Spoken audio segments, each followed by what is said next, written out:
Hey guys, good morning and welcome back to my YouTube channel Shikshak Taiyari. I hope आप अपनी study बनाए रखे हैं। जो आपका सीटेट का एग्ज़ाम है 20 अगस्त को, ठीक है। तो आज हम डिस्कस करेंगे आपका प्रीवियस ईयर क्वेश्चन पेपर जो आपका 2023 में हुआ था और आपकी डेट है एग्ज़ाम की 6 फरवरी 2023, ठीक है। तो आज हम देखेंगे मैथ का जो है आपका प्राइमरी स्तर के लिए 1 to 5 के लिए, ठीक है। इसमें हम जानेंगे कि पेडागोजी के क्वेश्चन को कैसे सॉल्व करते हैं, ठीक है। तो आपको पता है कि मैथ से 30 क्वेश्चन आते हैं, तो आपके 15 होते हैं पेडागोजी से क्वेश्चन और 15 आपके होते हैं कंसेप्ट बेस, ठीक है। 15 आपके कंसेप्ट बेस क्वेश्चन होते हैं। तो आइए देखते हैं कैसे आपके पेडागोजी के क्वेश्चन पूछे जाते हैं। तो आज सभी क्वेश्चन देखेंगे, 30 क्वेश्चन होते हैं, 30 क्वेश्चन को सॉल्व करेंगे हम। तो स्टार्ट करते हैं। पहला क्वेश्चन है आपका, क्या कह रहा है, 2/7 + 7/2 इज इक्वल टू, मतलब इसको सॉल्व करना है। तो आइए सॉल्व करते हैं। ये वो आपका 2/7 + 7/2, ठीक है। यहाँ हर आपका बराबर नहीं है तो क्रॉस मल्टीप्लाई करके सॉल्व करिए। तो ये 2 दूनी के 4 हो जाएगा, ये प्लस है तो प्लस बीच में, ये 7 में 7 से करेंगे तो 49 हो जाएगा, ठीक है।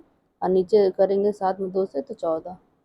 अब 49 और 4 कितना होता है आपका 53, ठीक है। 53/4। तो ये देखिए 53/4 या 14 किसी भी ऑप्शन में नहीं है, लेकिन ये आपका हो सकता है, लेकिन ये आपका किस में है, मिश्रित भिन्न में है, ठीक है। तो ये देखिए मिश्रित भिन्न को सिंपल में करते हैं तो 14 तिया 42, अब 42 हो जाता है ऊपर, और प्लस इसको 11 को ऐड कर देते हैं, इसको सिंपल कन्वर्ट करते हैं। तो देखिए 42 और 11 आपका 53, 53/14 ये आ गया ना आपका ऑप्शन, तो ये आपका सही हो जाएगा। तो याद रखिएगा, सिंपल में करने के लिए पहले इसमें मल्टीप्लाई कर लेते हैं, तो 3 में 14 से करते हैं और प्लस ऊपर जो रहता है उसको लिख देते हैं, ठीक है। और बटे में आपका नीचे का नीचे ये वाला हर रहता है। तो ये देखिए 14 तिया 42 हो जाएगा आपका, और प्लस 11 और बटे में 14, ठीक है। आपका 53 हो जाएगा, 53/14 ये आपका आंसर था जो आया था हम लोग का। अब नेक्स्ट देखिए क्वेश्चन क्या है, कह रहा निम्न में से संख्याएं अवरोही क्रम में व्यवस्थित कीजिए। तो ये पॉइंट वाला चीज़ है जिसको हम अवरोही करने क्रम में करना है। तो अवरोही मतलब क्या होता है आपका, बढ़ते क्रम, बढ़ते क्रम को हम अवरोही कहते हैं। सबसे पहले बड़ा लिखते हैं, मतलब बड़े से छोटे में जाते हैं। सबसे पहले बड़ा लिखते हैं, उसके बाद उससे छोटा, उसके बाद उससे छोटा, मतलब कहने का मतलब सबसे पहले बड़ा चीज़ को लिखते हैं ना अवरोही में। तो ये देखिए आपका 20.2 है, ठीक है। यहाँ पे 20.2 है, 20.2 है, 20.2 है। तो ये देखिए अब इसमें देखिए आपका 2.20 है, ठीक है। इसके बाद 2 पॉइंट के बाद देखिए सब में 2 है। यहाँ देखिए यहाँ तक आपका 2 है, तो मतलब कि 2 देखेंगे तो बराबर है। इसके बाद ये 2 के बाद 0 20 है यहाँ पे, यहाँ 2 है, 2 है। तो ये वाला ऐसे ही बड़ा हो गया क्योंकि ये 20 है इसमें। अब इस सब में कंपेयर करिए, देखिए पॉइंट के बाद 2 है, यहाँ पॉइंट के बाद 2 है, और यहाँ पॉइंट के बाद 0 है, यहाँ भी 0 है, और यहाँ भी 0 है, यहाँ और यहाँ 2 है। तो क्या हो जाएगा, ये वाला आपका बड़ा हो जाएगा, ठीक है। यहाँ 0 से करना ही नहीं, तो सबसे छोटा है क्योंकि ये पॉइंट के पहले 0 है, तो ये 0 सबसे छोटा है। तो ये सबसे बड़ा है, उसके बाद ये। अब इन सब में कंपेयर करिए, देखिए 2 के बाद 0 है, और यहाँ भी पॉइंट के बाद 0 है, फिर यहाँ भी पॉइंट के बाद 0 है। तो इसका नेक्स्ट नंबर को कंपेयर करिए, तो ये देखिए पॉइंट के बाद 0 2 है, यहाँ भी 0 2 है, और आपका यहाँ पे 0 0 है। तो ऐसे ही छोटा है इन दोनों से, ठीक है। तो पॉइंट के बाद 0 यहाँ पे है, यहाँ भी पॉइंट के बाद 0 है, फिर पॉइंट के बाद यहाँ 2 है, यहाँ भी 2 है। देखिए अब फिर इसके बाद पॉइंट के बाद 0.02 के बाद कुछ नहीं है, इसका मतलब 0 है उसके बाद में, और इसके बाद देखिए 0.02 के बाद 2 है, तो इसका मतलब इससे ये क्या हो जाएगा, बड़ा हो जाएगा, ठीक है। और ये तो सबसे छोटा हो गया, पता चल गया सबसे लास्ट में आएगा। और इन दोनों में कंपेयर करिए, तो ये पॉइंट के बाद 0 है, जिसमें भी 0 है, लेकिन यहाँ पॉइंट के बाद 2 है, इसके बाद पॉइंट के बाद 0 है, तो ये आपका बड़ा हो जाएगा, ठीक है। तो हम पॉइंट में क्या करते हैं, पहले उसको पहले नंबर को कंपेयर करते हैं, उसके बाद दूसरे वाले नंबर से करते हैं, उसके बाद तीसरे वाले नंबर से करते हैं कंपेयर। तो ये आपका पहला वाला सही दिया था, सबसे पहले बड़ा लिखा है, ठीक है। उसके बाद उससे छोटा लिखा है, उसके बाद उससे छोटा, फिर उससे छोटा, उससे छोटा और सबसे छोटा, ठीक है। नेक्स्ट क्वेश्चन कह रहा है, कह रहा है 4, 5, 6 के सबसे छोटे सार्वगुणज, ठीक है, और 5, 6, 10 के सबसे छोटे सार्वगुणज का अंतर ज्ञात करिए। मतलब 4, 5 का सार्वगुणज निकाल दीजिए और 5, 6, 10 का सार्वगुणज निकाल दीजिए, फिर इनको घटा दीजिए। अंतर का मतलब घटाना होता है, वही आपका आंसर हो जाएगा। तो याद रखिए सबसे छोटा सार्वगुणज का मतलब होता है आपका एलसीएम, याद रखिएगा एलसीएम, ठीक है। और यहाँ भी सबसे छोटे सार्वगुणज का दिया है, तो इसका भी एलसीएम निकालना है। तो इसको पहले एलसीएम निकाल लीजिए और फिर इनका एक साथ एलसीएम निकाल लीजिए और फिर इन दोनों को घटा दीजिए। तो आइए निकालते हैं एलसीएम। कैसे निकालते हैं? 4, 5, 6 का एलसीएम निकालिए। सबसे पहले 2 से कटाते हैं छोटे से, ये 2 बार में कट जाएगा, ये आपका नहीं कटेगा, ये आपका 3 बार में कट जाएगा। फिर 2 से ही करेंगे, ये कट जाएगा, ये नहीं कटेगा आपका, ये भी नहीं कटेगा। फिर 3 बार में लीजिए, ये वैसे ही रहेगा, ये आपका नहीं कटेगा, ये कट जाएगा। फिर ये 5 बार में ये आपका कैंसिल हो गया। तब तक लेते हैं जब तक यहाँ पे 1 1 ना आ जाए। ये देखिए इसका एलसीएम क्या हो जाएगा? 2 दूनी के 4, 4 3 12 और 12 5 60।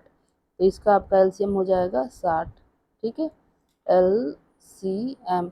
अब ऐसे इसका एलसीएम निकालिए, आप निकालिए 5, 6 और 10 का, ठीक है, 5, 6 और 10 का। तो सबसे कम से पहले कटाते हैं, तो आपका 2 से कटाइए तो ये 5 हो जाएगा, नहीं कटेगा, ये 3 बार में कट जाएगा, ये 5 बार में कट जाएगा। फिर 3 से लीजिए, ये 5, ये कटेगा नहीं 3 से, ये आपका 5, फिर ये 5 से करेंगे तो ये कट गया, ठीक है। इसका हो जाएगा 3 3 6 और 6 5 30। तो इसका इन सब का एलसीएम हो जाएगा 30, ठीक है। तीन ही का अंतर पूछा है एलसीएम का, तो एक का हमका 60 एलसीएम आया था, दूसरे का 30 आया है, तो इनका अंतर क्या हो जाएगा? 60 माइनस 30, तो ये आपका हो जाएगा 30। इसका आंसर क्या हो जाएगा? 30। तो ये आपका ऑप्शन नंबर फर्स्ट सही हो जाएगा, ठीक है। याद रखिएगा माइंड में, सबसे छोटे सार्वगुणज का मतलब होता है एलसीएम, ठीक है। सबसे छोटे सार्वगुणज का मतलब क्या होता है? एलसीएम, ये माइंड में रखिएगा। एलसीएम जिसको हम क्या कहते हैं? लघुत्तम समापवर्तक, ठीक है, लॉसअप, याद रखिएगा, हिंदी में इसको कहते हैं। अब क्वेश्चन नंबर 4 है, क्या कह रहा है? 5 अंकों वाली सबसे छोटी संख्या और 5 अंकों वाली सबसे बड़ी संख्या का अंतर। यहाँ भी अंतर पूछा है, तो सबसे पहले 5 अंकों वाली सबसे छोटी संख्या लिखिए। ये देखिए 5 अंकों वाली सबसे छोटी संख्या क्या हो जाएगी? याद रखिए छोटी संख्या में हम 1 और 0 का यूज़ करके बनाते हैं। तो 5 अंक लिखा है तो 1 रहेगा, 1 2 3 4, ये आपका 4 जीरो बढ़ा दीजिए, तो देखिए 5 अंक बन गया, 1 2 3 4 5, ठीक है। तो ये आपका 5 अंकों की सबसे छोटी संख्या हो गई। अब 3 अंकों की सबसे बड़ी संख्या बनाएंगे, तो बड़ी संख्या का यूज़ करते हैं बनाने में हम 9 का। तो 3 बार 9 लीजिए, बहुत ईजी होता है बड़ी संख्या का बनाने का। 4 अंकों की सबसे बड़ी संख्या कहेगा तो 4 बार 9 ले लीजिएगा, 5 कहेगा तो 5 बार 9 ले लीजिएगा, ठीक है। और छोटी संख्या बनाते हैं तो 1 और 0 का यूज़ करते हैं। 1 और 0 को उतनी ही बार लीजिएगा, मतलब 0 को उतनी ही बार लीजिएगा और 1 को ऐड करने पर क्या हो जाए? उतनी संख्या आ जाए। तब इनका अंतर निकाल दीजिए। तो आइए घटाते हैं। आपका ये 10,000 में से 999 घटा दीजिए। तो ये देखिए 10 में से आपका 9 जाएगा 1, फिर यहाँ 9 था, 9 में से 9 जाएगा 0, फिर 9 में से 9 जाएगा 0 और फिर यहाँ पर 9 बचेगा। तो ये आपका हो जाएगा, किस में आ रहा है? 9001। तो ये देखिए आपका सी ऑप्शन सही हो जाएगा, ठीक है, सी आपका ऑप्शन सही हो जाएगा। अब देखते हैं नेक्स्ट क्वेश्चन क्या है।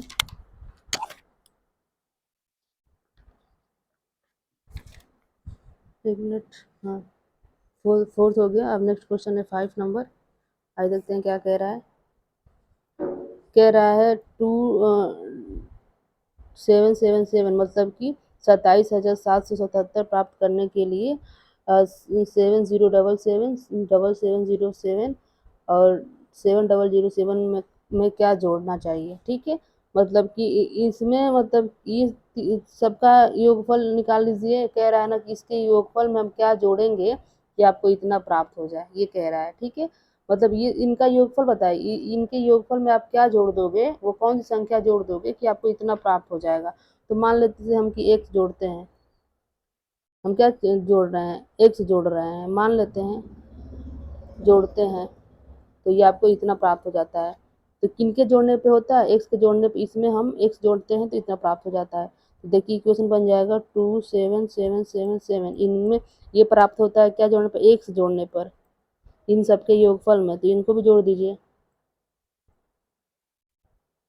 ठीक है। और फिर यहाँ से हम क्या करेंगे, एक्स की वैल्यू निकाल देंगे। ठीक है, तो ये हो गया। फिर 2 डबल 4 7। देखिए एक्स, इनको जोड़ेंगे हम, इनको सबको जोड़ने पे आएगा आपका, जोड़ लीजिए, आपका आएगा 21,791 आ जाएगा। ठीक है, ये आ जाएगा। अब एक्स को इधर ही रहने दीजिए और इसको क्या करिए, उधर भेज दीजिए। तो 2 7, 4 बार 7 माइनस 21,791। ठीक है, इसको आप घटाओगे तो आपका आंसर आ जाएगा इसमें से 5986। ठीक है, तो आपका आंसर क्या आ जाएगा, 5986। तो यही आपका एक्स की वैल्यू हो जाएगी। यही हम जोड़ेंगे इसमें, इसके योगफल में हम इतना जोड़ देंगे 5986, तो ये आपका योगफल हो जाएगा। याद रखिए 5986। तो ये देखिए इसमें ऑप्शन था 5986, भी आपका ऑप्शन सही हो जाएगा। नेक्स्ट है क्वेश्चन नंबर 6। देखिए क्या कह रहा है, आइए सॉल्व करते हैं। कह रहा है किसी विद्यालय में 320 विद्यार्थी हैं, जिनमें से 1/4 लड़कियां हैं और शेष लड़के हैं। तो लड़कों की संख्या के 2/3 खिलाड़ी हैं, तो खिलाड़ियों की संख्या, तो जो खिलाड़ी नहीं है उन लड़कों की संख्या बताइए। मतलब कह रहा है टोटल विद्यार्थी आपके 320 हैं, इसमें से जो लड़कियां हैं आपकी आपकी 1/4 हैं, और जो बचेंगे वो शेष लड़के हैं। ठीक है, और फिर लड़कों की संख्या में जो 2/3 है ना, वो खिलाड़ी हैं। तो कह रहा है कितने बच्चे खिलाड़ी नहीं है, मतलब कितने लड़के खिलाड़ी नहीं है। तो सबसे पहले हम लड़कों की संख्या और लड़कियों की संख्या निकालनी पड़ेगी। तो देखिए विद्यार्थियों की संख्या आपकी कितनी है, 320 से आपके विद्यार्थी हैं।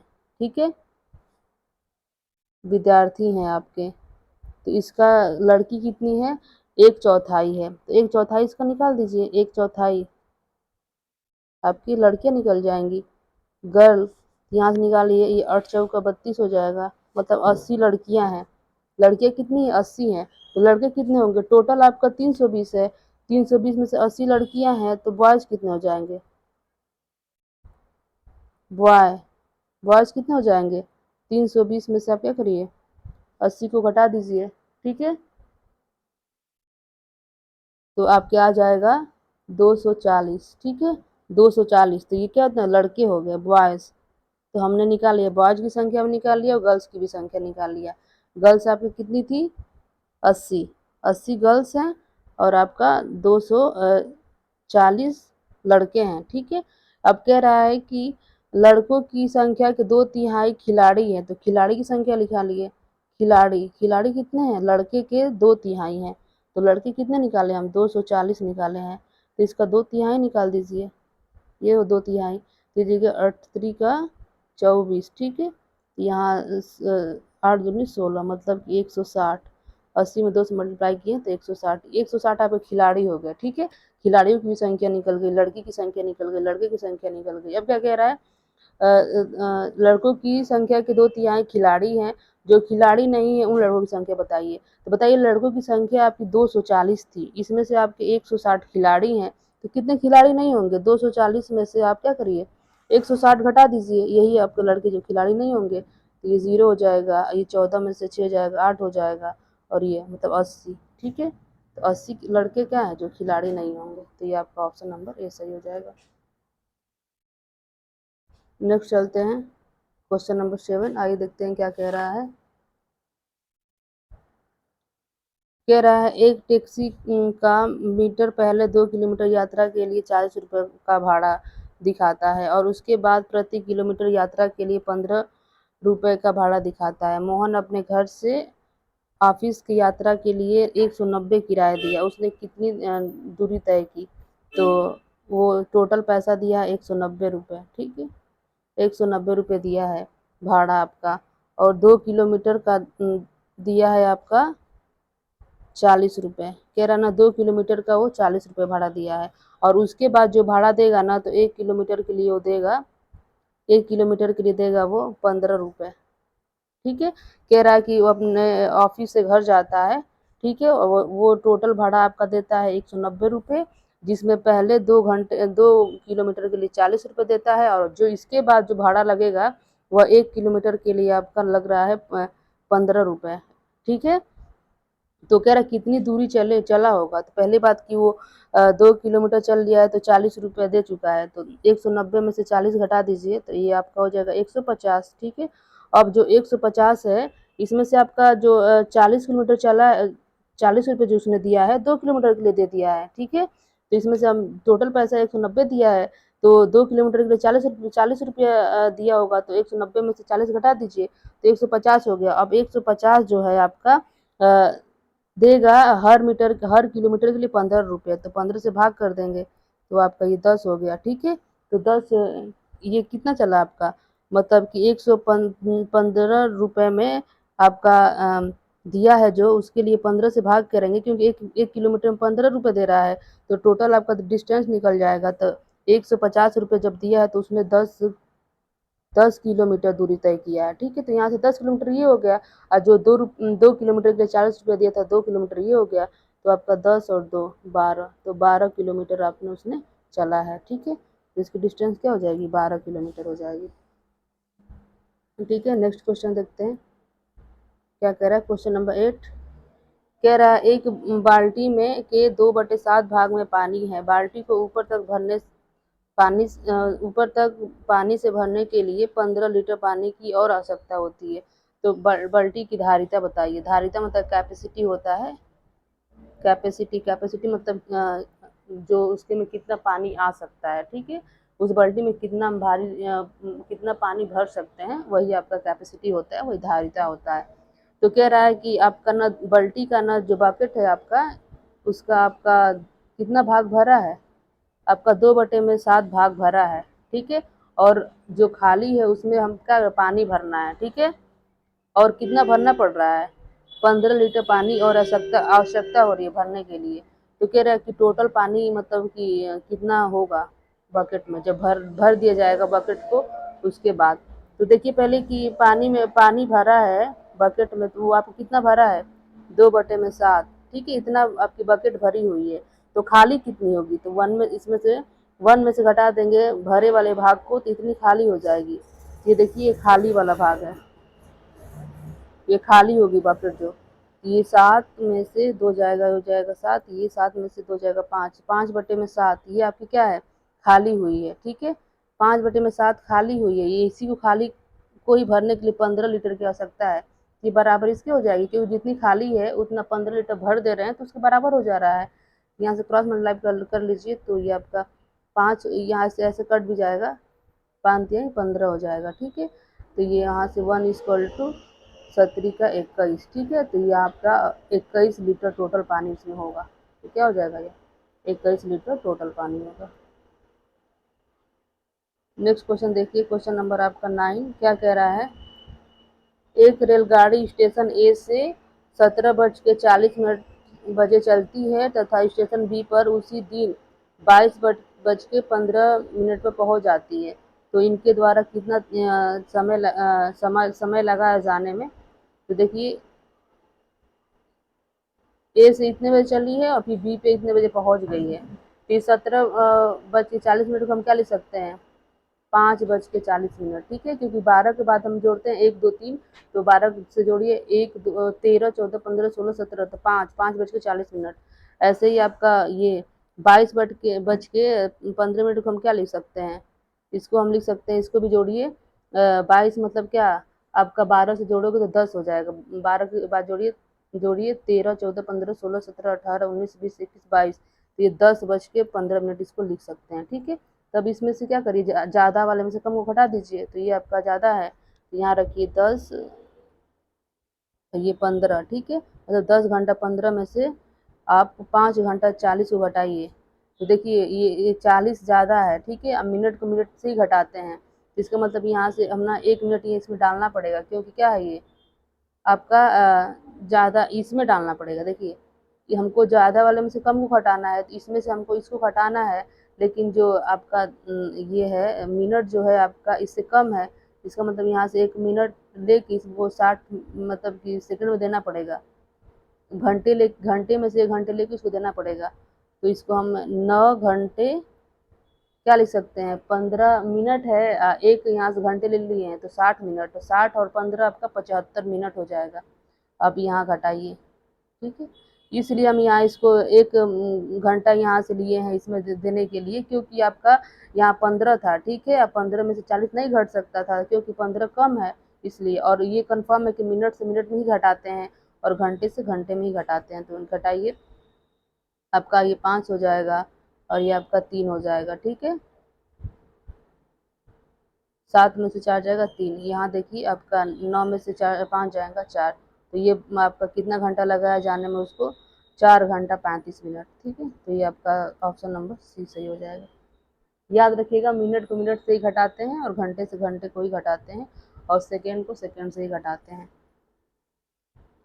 नेक्स्ट कह रहा है एक 90 सेंटीमीटर लंबी तार को मोड़कर एक आयत का रूप दिया गया है। यदि आयत की चौड़ाई 15 सेंटीमीटर है तो इसका क्षेत्रफल ज्ञात करिए। तो याद रखिएगा, आयत का क्षेत्रफल क्या होता है आपका, लंबाई गुणे चौड़ाई, ठीक है। एल गुणे बी, लेंथ इंटू ब्रेथ होता है। तो आपका जो चौड़ाई है आपका दे दिया गया है 15, तो हमको अगर लंबाई पता होता तो हम निकाल लेते। तो याद रखिए, जो तार की लंबाई होती है ना, वो आपकी आयत के परिमाप के बराबर होती है, ठीक है। तो आयत का परिमाप होता है 2L प्लस बी, मतलब लंबाई प्लस चौड़ाई को जोड़ के 2 से गुणा कर दीजिए और यही तार की लंबाई के बराबर हो जाएगी आपकी आयत का परिमाप। तो ये 90 के बराबर है, ठीक है। ये से कटाएंगे तो ये 45 हो जाएगा। 45, अब देखिए लंबाई आपको नहीं दिया गया है, लंबाई रहने दीजिए, चौड़ाई दे दिया गया है 15, तो 15 यहाँ लिख दीजिए।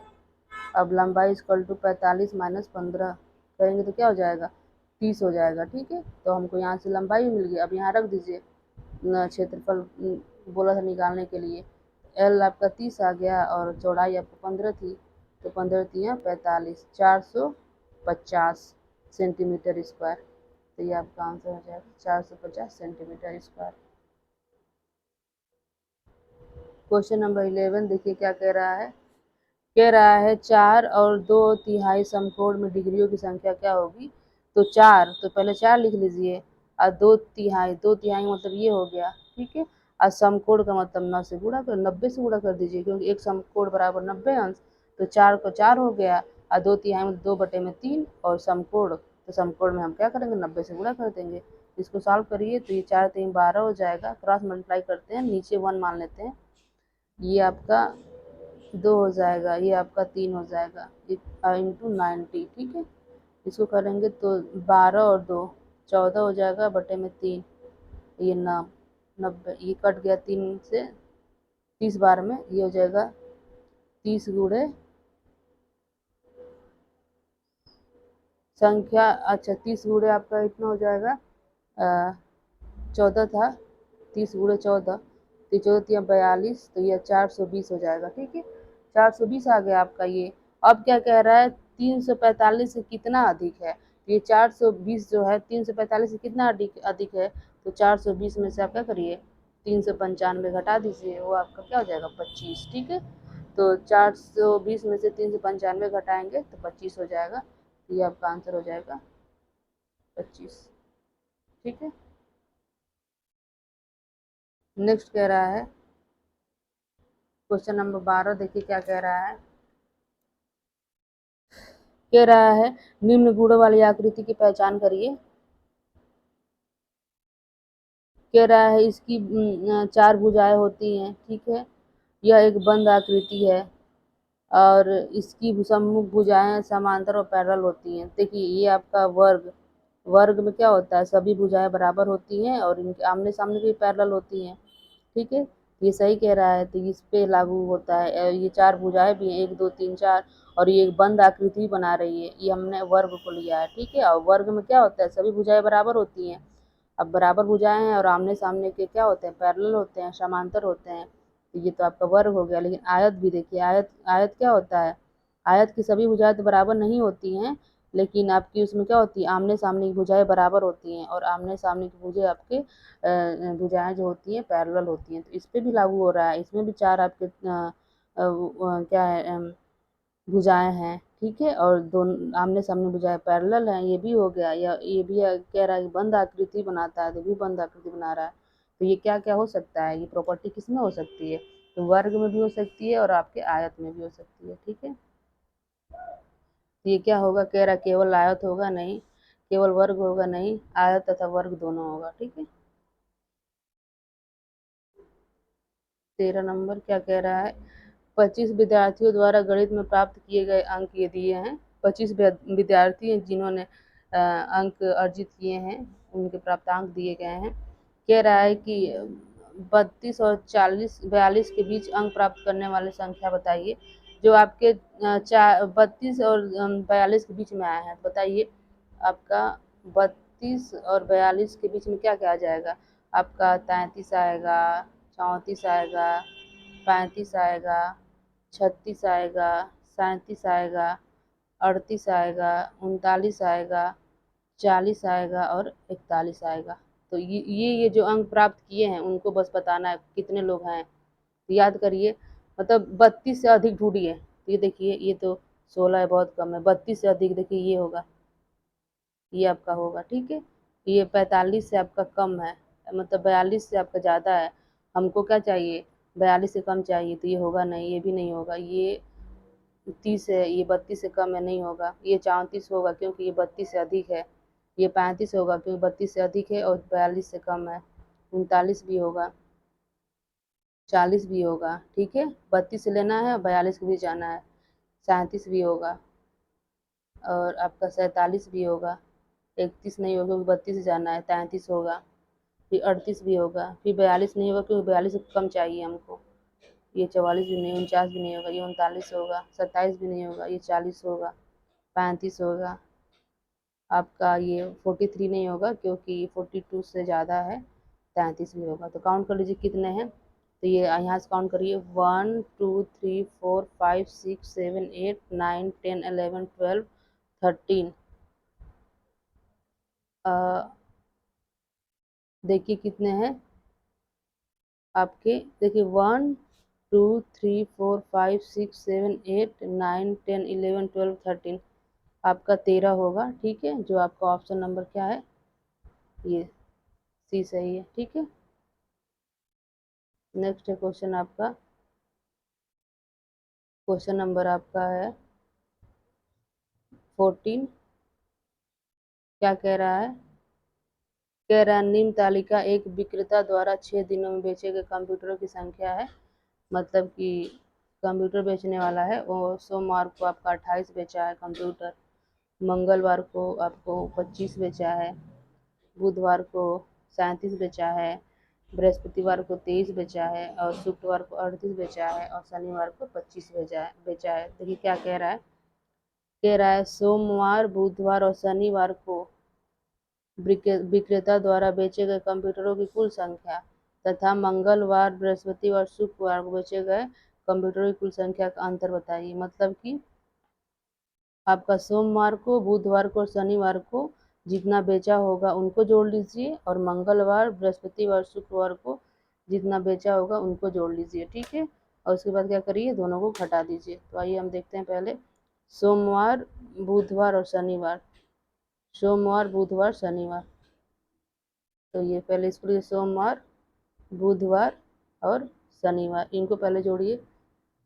मतलब 28 प्लस 37 प्लस 25, इसको जोड़िए। ये देखिए 7 5 12, अब 12 8 20, 2 कैरी बचा आपका। ये देखिए 2 3 2 5 5 2 7 7 2 9, मतलब 90 कंप्यूटर बेचा है। ठीक है। तो ये 90 कंप्यूटर किसका हो गया, इसका 90 कंप्यूटर सोमवार, बुधवार, शनिवार। ठीक है, 90 आया था, याद रखिएगा इनका। अब निकाल लीजिए, किसका निकालना है आपको, निकालना है आपको निकालना है मंगलवार, मंगलवार, बृहस्पतिवार, शुक्रवार। देखिए मंगल, बृहस्पति, शुक्र, तो मंगल, बृहस्पति, शुक्र। अब इनको तीनों को ऐड कर दीजिए। तो मंगलवार को 25 है और बृहस्पतिवार को 23 है और शुक्रवार को 38 है। इनको जोड़ लीजिए। तो 8 3 11, 11 5 16, एक कैरी बचा। और देखिए 3 2 5 2 7 1 8, 86।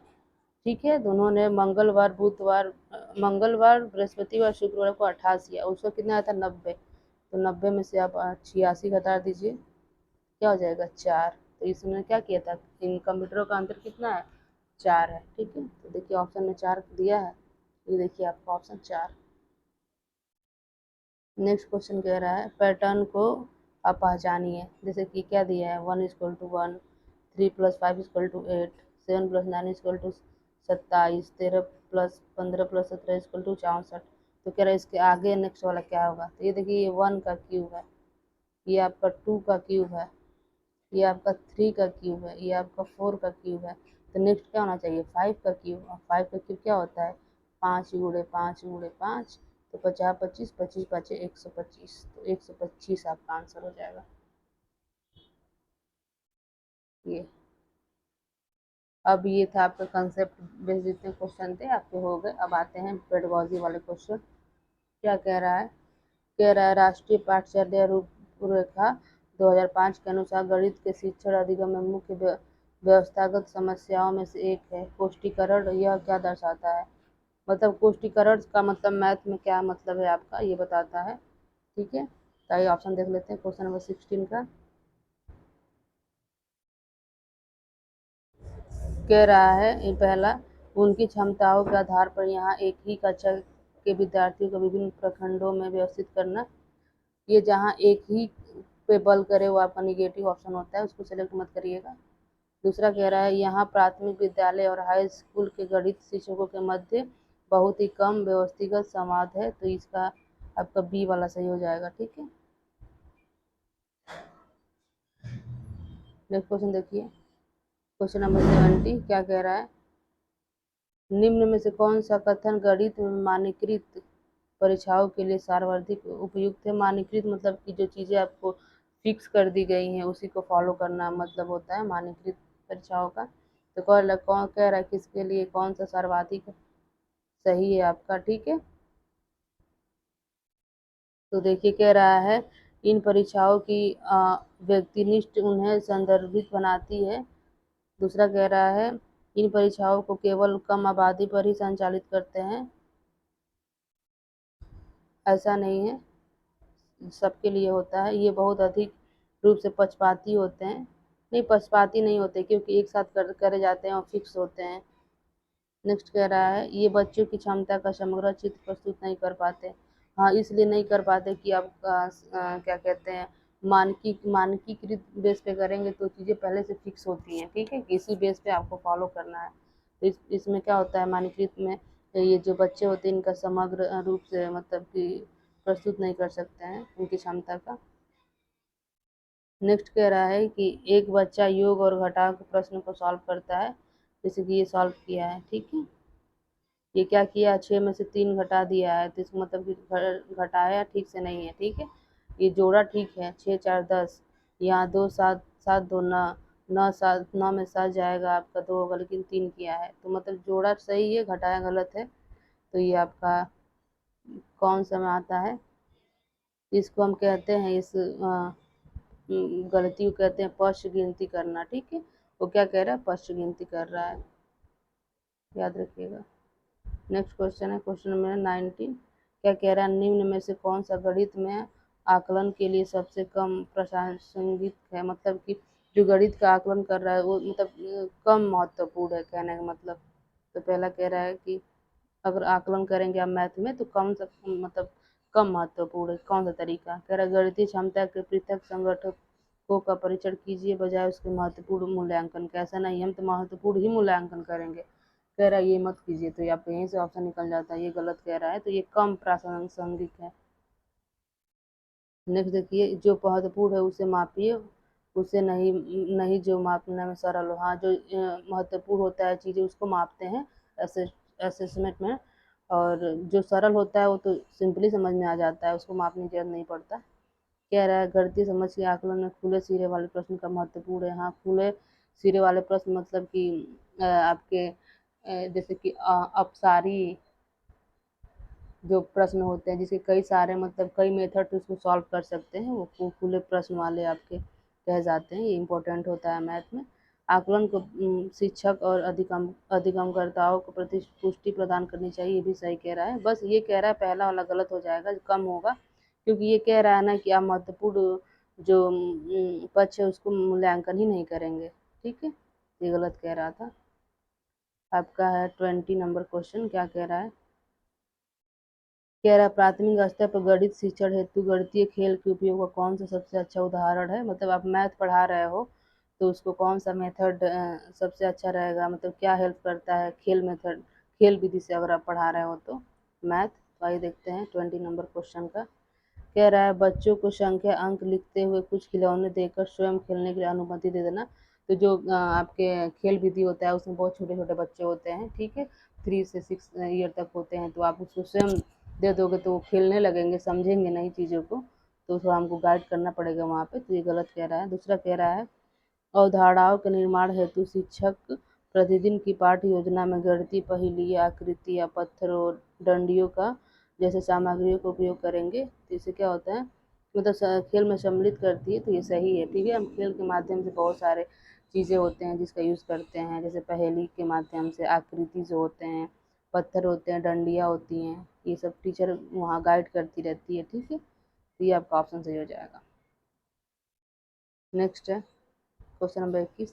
कह रहा प्राथमिक स्तर पर गणित की पाठ्यपुस्तक में अनिवार्यता से यह अवसर उपलब्ध होने चाहिए। मतलब कि मैथ जो होता है उसमें पाठ्य पुस्तक आपके अनिवार्य रूप से मतलब कि उपलब्ध कराने चाहिए।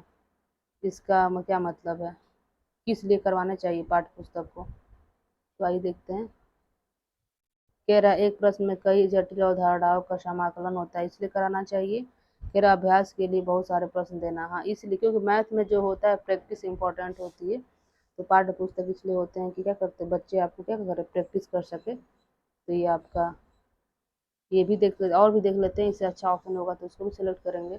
कह रहा गणित में संदर्भित समस्याएं, संदर्भित समस्याएं का मतलब होता है कि वो समस्याएं सॉल्व करना जो बच्चों के जीवन से रिलेटेड है। तो ये आपका एकदम बेस्ट आंसर है। तो ये इससे कंपेयर में ये अच्छा है, क्योंकि अगर बच्चे को आप उसके जीवन से संबंधित करके चीज़ों को सिखाएंगे बहुत अच्छे समझता है। नेक्स्ट है क्वेश्चन नंबर 22, क्या कह रहा है?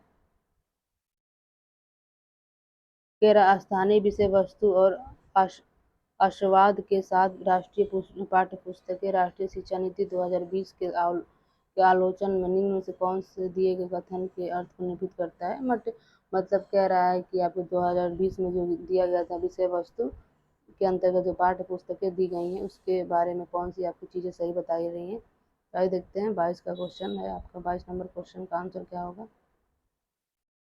कह रहा है शिक्षकों को बच्चों की स्थानीय भाषा में केवल मौखिक प्रश्न पूछने चाहिए। केवल नहीं, जिस ऑप्शन में केवल जो एक तरफा की बातें करता है वो आपका ऑप्शन नहीं होता है।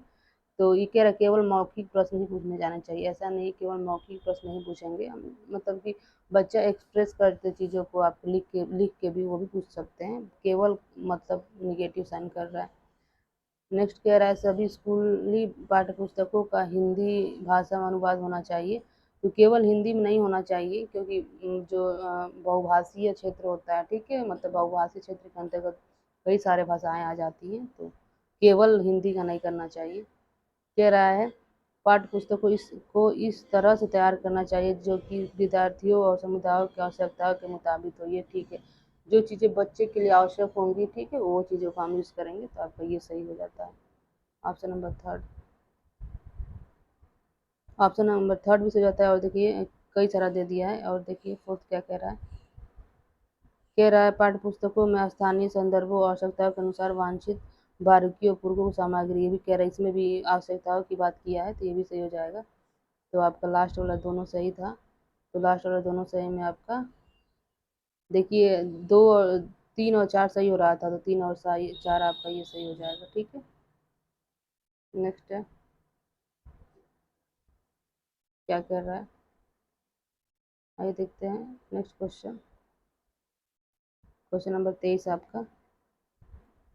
कह रहा है कक्षा 5 के एक विद्यार्थी को जब भिन्न जैसे 3/10, 7/10, 15/10 इत्यादि को दशमलव संख्याओं में बदलने के लिए कहा जाता है, तो लिख देता है। देखिए 3/10 को 1.3 लिखा है, 60/10 को 1/7 लिख दिया है, और 15/10 को 2.5 लिख दिया है। तो क्या किया है वो?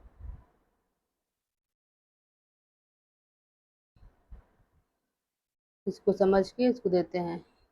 लिखता है, इस गलत अवधारणा के लिए सबसे अच्छा स्पष्टीकरण कौन सा होगा इसमें? तो कह रहा है, पहला कह रहा है कि कक्षा में उसका लापरवाह रवैया है। तो नहीं, किसी बच्चा सीख रहा है, गलतियों से ही सीखता है, कैसा भी सॉल्व करे, तो लापरवाह नहीं कह सकते।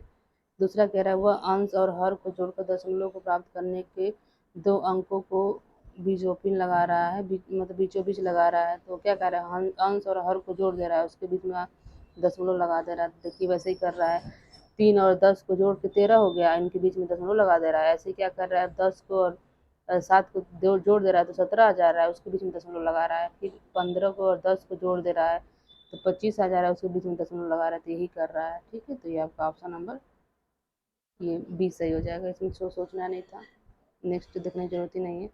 नेक्स्ट है आपका 24 क्वेश्चन नंबर, क्या कह रहा है?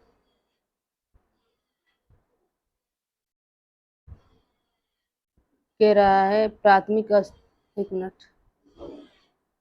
एक विशेष सर्वदा भाजक से कम होता है। प्राथमिक स्तर के विद्यार्थियों को यह समझाने के लिए निम्न में से कौन सा प्रणाली अधिक है?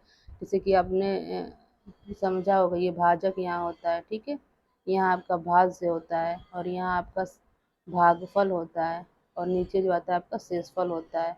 ये कह रहा है ना कि आपका जो ये शेषफल है वो हमेशा क्या होता है, भाजक, इससे कम होता है। ठीक है, तो कह रहा है इसको कैसे बताओगे आप बच्चों को?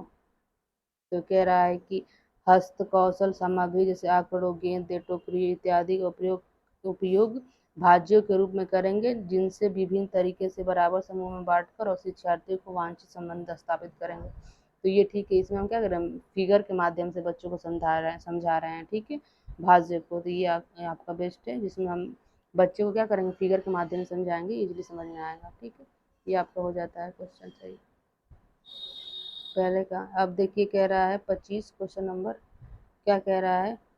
वेन हेले के ज्यामितीय चिंतन के सिद्धांत के अनुसार प्राथमिक कक्षा के बच्चों में दृश्यकरण के बुनियादी स्तर की अवधारणा के बारे में निम्न में से कौन सा कथन सही है? तो दृश्यकरण, तो वेन हिले पहले जान जाइए क्या बताए थे, इन्होंने 5 स्तर बताए हैं। ठीक है, वेन हिले ने पहला आपका 0 स्तर है, उसके बाद 1 स्तर, 2 स्तर, 3 स्तर और 4 स्तर बताए हैं। ठीक है, तो ये 0 स्तर बताए हैं आपका चक्षुषीकरण। चक्षुषीकरण मतलब देख कर सीखना। ठीक है, उसके बाद 0 वाले में बताए हैं आप, 0 में ही आपका चक्षुषीकरण बताए हैं। फिर 1 में बताए हैं विश्लेषण, दूसरे वाले में बताए हैं अनौपचारिक, तीसरे में बताए हैं आपका औपचारिक और 5वें में बताए हैं दृढ़ता। तो पहले जो होता है, पहला चरण है जिसको 0 कहते हैं, 0 लेवल का, उसमें देख कर चक्षुषीकरण मतलब बच्चे देख कर चीज़ों को सीखते हैं। तो किसके अंतर्गत आता है आपका? कक्षा में दृश्यीकरण किस में आएगा, 0 वाले में आएगा। तो बच्चे क्या कर ज्यामितीय आकृतियों को उनके गुणधर्मों के आधार पर पहचानते हैं, ये कह रहा है आपका। तो गुणधर्म के नहीं, हम पहले अवस्था में हम चक्षुषीकरण मतलब देख के पहचानना। दूसरा कह रहा है इस स्तर पर जानती चिंतन प्रमेय प्रमेय का बिल्कुल यूज नहीं करेंगे। फर्स्ट में वो देखता है चीज़ों को। बच्चे ज्यामितीय आकृतियों को उनके स्वरूप बनावट के आधार पर पहचानेंगे। हाँ, जैसा दिखता है मतलब बनावट के आधार पे जो 0 लेवल होता है, जिसको पहला स्तर कहते हैं, वेन हेले का ये कहता है कि देख के पहचानते हैं। नेक्स्ट क्वेश्चन है आपका, क्वेश्चन नंबर कौन सा था आपका? 26, क्या है? कह रहा है राष्ट्र और बच्चों के श्रेष्ठ संभव भविष्य को सुनिश्चित करने के लिए राष्ट्रीय नीति 2020 के अनुसार शिक्षकों की प्रेरणा और उनका सशक्तिकरण जरूरी है। इस दृष्टि कथन को साकार करने के लिए सीपीडी जैसे अवसरों को प्रारंभ करने के लिए सुझाव दिया गया है। इसके रहना सीपीडी का फुल फॉर्म बताइए। ठीक है, तो आइए देखते हैं कौन सा है। सीपीडी का फुल फॉर्म होता है आपका कॉन्टिन्यूअस प्रोफेशनल डेवलपमेंट। ठीक है, ये 2020 में दिया गया है। इसके माध्यम से जो टीचर होते हैं बच्चों को मोटिवेट करते हैं ना, अभिप्रेरणा प्रदान करते हैं, मार्गदर्शन करते हैं। तो continuous professional development. Next question number 27, क्या कह रहा है? आइए देखते हैं। कह रहा है अधिगम विद्यार्थियों की सामान्य एवं विशिष्ट अधिगम कठिनाइयों के निदान में और उनके अनुसार उपचारित शिक्षण की योजना बनाने में किसकी सहायता होती है? टीचर्स की सहायता लेंगे। माता पिता का लेंगे ही नहीं, अधिकारी को नहीं लेंगे, जो निरीक्षक होता है, इंस्पेक्टर होते हैं, उनका नहीं लेंगे। मतलब शिक्षक जो होता है बच्चों के कमियों को जानता है, कठिनाई को समझता है, फिर उनका निदान करता है, समस्याओं को समाधान करने में हेल्प करता है। नेक्स्ट है क्वेश्चन नंबर 28, क्या कह रहा है? एनसीईआरटी के अनुसार कक्षा 1 के विद्यार्थियों के लिए निम्न से कौन सा एक अधिगम प्रतिफल नहीं है? मतलब अधिगम के लिए वो अच्छा नहीं है, ठीक है, जो आपका कह रहा है 28। कह रहा है प्राथमिक के लिए कह रहा है 50 तक की संख्याओं को पहचानना। हाँ, वो प्राइमरी के बच्चे 50 की संख्याओं तक पहचान सकते हैं। दूसरा कह रहा है पुनः समूहीकरण के बिना 20 तक की संख्याओं को जोड़ना घटाना। हाँ, जोड़ सकते हैं, जो घटा सकते हैं। कह रहा जोड़ की अवधारणा को गुणन तक विस्तारित करना। नहीं, प्राइमरी के बच्चे मतलब कि जो जोड़ का भी अवधारण है गुणन तक विस्तारित नहीं करते हैं, तो ये नहीं कर पाएंगे, तो सी आपका ऑप्शन हो जाएगा। 29 से कह रहा है कक्षा 5 के एक शिक्षक श्री जोसेफ ने भील को दर्शाने के लिए एक वृत्त का चित्र बनाया और उसे छायांकित करने का क्रियाकलाप दिखाया। जो श्री ब्रूनर के अधिगम सिद्धांत के किस मोड पर का प्रयोग कर रहे हैं? तो देख दृश्यता का कर रहे हैं, अभी हम आपको बताए थे। तो दृश्यता में क्या होता है, डायग्राम के माध्यम से बच्चों को समझाते हैं। तो ये क्या कर रहे हैं, डायग्राम के माध्यम से, वृत्त के माध्यम से चीज़ों को समझा रहे हैं। तो बच्चे क्या करेंगे, आपका क्या होता है, दृश्यता, देख के चीज़ों को सीख रहे हैं, तो इसको आइकॉनिक कहते हैं ब्रूनर के अनुसार। नेक्स्ट है कह रहा है आकृतियों का परिमाप समान किंतु क्षेत्रफल भिन्न हो सकता है। कह रहा कौन सा सत्य नहीं है? तो ये आपका सत्य है, क्योंकि जो आकृतियों का परिमाप समान किंतु क्षेत्रफल भिन्न हो सकता है, ठीक है। परिमाप सेम हो सकता है, परिमाप मतलब कि जो बाहरी लंबाई होती है, तो लंबाई सेम हो सकती है, लेकिन क्षेत्रफल अलग होता है। सही कह रहा है। कह रहा है आकृतियों का क्षेत्रफल समान किंतु परिमाप भिन्न होता है। हाँ, जैसे कि जब देखिए क्षेत्रफल समान होगा तो परिमाप भिन्न होगा, परिमाप समान होगा तो क्षेत्रफल भिन्न होगा, दोनों बराबर नहीं हो सकते। तो ये भी सही कह रहा है। नेक्स्ट देखिए, एक से अधिक आकृतियों का क्षेत्रफल समान हो सकता है। हाँ, क्षेत्रफल देखिए दोनों समान नहीं होगा। अगर एक क्षेत्रफल समान है तो परिमाप अलग होगा, परिमाप समान है तो क्षेत्रफल अलग होगा। तो ये कह रहा है एक से अधिक आकृतियों का क्षेत्रफल समान हो सकता है, तो हो सकता है, क्योंकि इसमें परिमाप को नहीं कहा गया कि बराबर है, परिमाप अलग हो सकता था उसमें। नेक्स्ट कह रहा है किसी आकृति के आयामों को जाने बिना उसके आयत का अनुमान लगाया जा सकता है। नहीं, आकृति जानेंगे, उसके आयाम को तभी करेंगे, आयतन निकालेंगे। जैसे कि आपका थ्री डी फिगर जो होता है, थ्री डायमेंशनल फिगर, उसका हम आयतन निकालते हैं, और 2D जो होता है, 2 डायमेंशनल फिगर, उसका हम क्षेत्रफल निकालते हैं, ठीक। तो बिना आकृति को जाने हम आयतन नहीं निकाल सकते, बता सकते। तो ये थे आपके क्वेश्चन पेपर 2023 का था, ठीक है। आई होप आपको समझ में आया होगा, और वीडियो पसंद आया हो तो लाइक शेयर सब्सक्राइब कर दीजिए, ठीक है। Okay, thank you.